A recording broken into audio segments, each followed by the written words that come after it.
የኔን ጉዳይ ትቼለታለሁ የኔን ታሪክ መፍትሄ እሱ ጋር አለ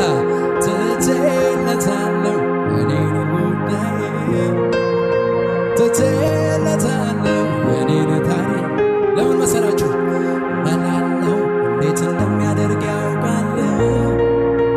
ዘዴ ያለው ምን እንደሚያደርግ ያውቃል መላለው እንዴት እንደሚያደርግ ያውቃል ዘዴ ያለው ምን እንደሚያደርግ ያውቃል መላለው የኔ ጌታ ዘዴ ያለው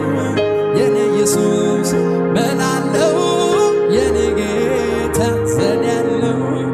አጠገባችሁ ያለው ሰው እንደዚህ በሉት ያንተን ጉዳይ እንደመላው ያድርግ ተውለት በሉት አትሉትም ለእግዚአብሔር ተው በለው ኢየሱስ ጌታ ነው መንፈሳዊ ዓለም ላይ መተው የሚባል ነገር አለ ኢየሱስ ጌታ ነው ለእግዚአብሔር አሳልፈተው እሱ እንደመላው ያድርጓል በሉት ኢየሱስ ብቻውን ጌታ ነው መላለው እንዴት እንደሚያደርግ